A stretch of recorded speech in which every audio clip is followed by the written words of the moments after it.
visitTemples.com அப்படிங்கிறது கோவில்களை பற்றிய ஒரு வலைதளம். இதில் ஒரு குறிப்பிட்ட கோயில்களை பற்றிய எல்லா தகவலும் தெரிவிக்கிறதோட அந்த கோயிலை எப்படி சென்றடையலாங்கிறதுக்கு ஒரு கூகுள் வரைபடம் இருக்குது. அது தவிர ஒரு வீடியோ லிங்க்கையும் கொடுக்குறோம். அதன் மூலிமா அந்த கோயிலை பற்றி இன்னும் பல விவரங்கள் தெரிய வரும். இன்றைக்கி visitTemples.com மூலிமா நம்ம விழுப்புரம் மாவட்டத்தில் திருமங்கலம் அப்படிங்கிற இடத்துல அமைஞ்சிருக்கிற ஸ்ரீ சிதம்பரேஸ்வரர் கோயிலை பற்றி தெரிஞ்சுக்க போகிறோம். இந்த கோவில் பாண்டிச்சேரிக்கு மிக அருகாமையில் அமைஞ்சிருக்கு. இந்த கோயிலுக்கு சிவகாம சுந்தரி உடனுரை சிதம்பரேஸ்வரர் திருக்கோயில்னு பேர். இந்த கோயிலுக்கு ஒரு 5 அடுக்கு ராஜகோபுரம் மேற்கு நோக்கி அமைஞ்சிருக்கு.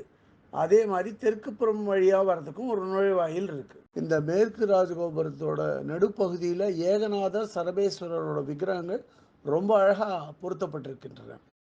அதே மாதிரி இங்கே அமைஞ்சிருக்கிற மரக்கதவுல சிவனோட பல ரூபங்களை தத்ரூபமாக வடிவமைச்சிருக்காங்க.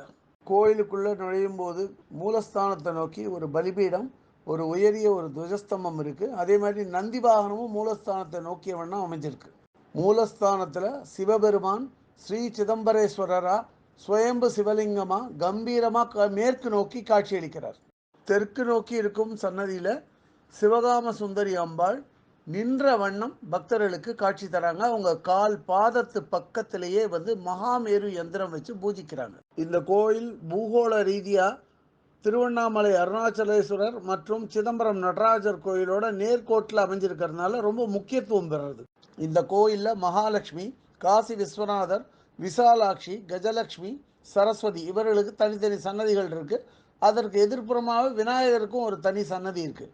இந்த கோயிலில் இருக்கிற ஒரு நாகலிங்க மரத்துக்கு கீழே 2 நாகதேவதைகள் சிலையை வச்சு வழிபடுறாங்க. இங்கே சனீஸ்வர பகவானுக்கு தனியாக ஒரு சன்னதி இருக்குது. அவங்க கூட ஜேஷ்டாதேவி, மந்தாதேவி, நீலாதேவி ஆகிய துணைவிகள் காணப்படுறாங்க. அதே மாதிரி இங்கே இருக்கிற ஒரு பள்ளியறை பக்கத்திலே நடராஜருக்கு தனியாக ஒரு சன்னதி வச்சு வழிபடுறாங்க. நடராஜர் சன்னதி பக்கத்தில் தான் இந்த கோயிலோட ஸ்தல விருட்சமான கடம்ப மரம் அமைஞ்சிருக்கு. இந்த கோயிலோட தனிச்சிறப்பே இங்கே இருக்கிற சகசிரலிங்கத்தோட சன்னதி தான். இங்கே மிகப்பெரிய ஒரு சகசிரலிங்கம் ஒரு பீடத்து மேலே அமைச்சிருக்காங்க. அந்த சகசிரலிங்கத்தில் 1000 சகசிரலிங்கம் அதை சுற்றி அமைச்சிருக்காங்க.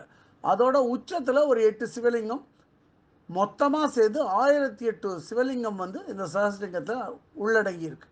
அடுத்து அமைஞ்சிருக்கிற சன்னதி அண்ணாமலையார் சன்னதி. இங்கே அண்ணாமலையார் சிவலிங்க ரூபமாக காணப்படுறார். சிவலிங்க ரூபமாக காணப்படும் அண்ணாமலையார் சன்னதியை சுற்றி லிங்கோத்பவர், சண்டிகேஸ்வரர், பிரம்மா, சிவதுர்கை இவர்களுக்கான விக்கிரகங்கள் அமைஞ்சிருக்கு. அண்ணாமலையார் சன்னதி பக்கத்திலே நவகிரகத்துக்கு ஒரு தனியாக ஒரு சன்னதி இருக்குது. அது பக்கத்திலே மகா கால பைரவர், ஆஞ்சநேயர், சூரியன், சந்திரன் இவர்களுக்கான சன்னதியும் இருக்குது. மகா கால பைரவர் சன்னதி இங்கே ரொம்ப முக்கியத்துவம் வாய்ந்தது.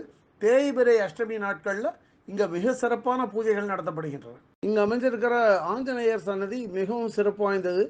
ஏன் அப்படின்னா அந்த ஆஞ்சநேயர் விக்கிரகம் மட்டும் கிட்டத்தட்ட 2.5 டன் எடைக்கும் அதிகமானது.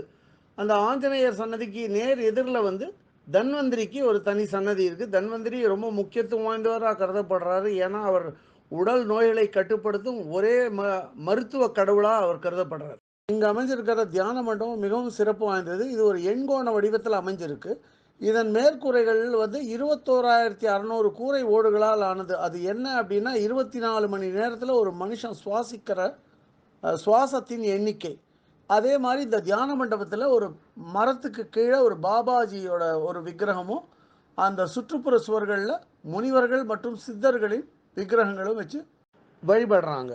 இதற்கு அருகாமையில் மற்றொரு மெடிடேஷன் ஹால் தியான மண்டபம் இருக்குது. அந்த தியான மண்டபத்தை நோக்கி ஒரு நந்தி பகவான் விக்கிரகமும் இருக்குது. தியான மண்டபத்து உள்ள ஒரு பீடத்தின் மேலே அகஸ்தியர் மாமுனிவர் காணப்படுறார். அவருக்கு எதிரில் ஒரு நவபாஷண சிவலிங்கம் ஒரு கண்ணாடி பேழையில் வச்சுருக்காங்க. இதன் பாதாள அறை ருத்ராட்சங்கள் நிறைந்தது. இங்கே ஒரு நவபாஷான லிங்கம் வச்சுருக்காங்க. இந்த கோயிலோட சுயம்பு சிவலிங்கம் தான் முதல்ல இங்கே இருக்கிற ஏரிக்கரையில் தோண்டி எடுக்கப்பட்டது.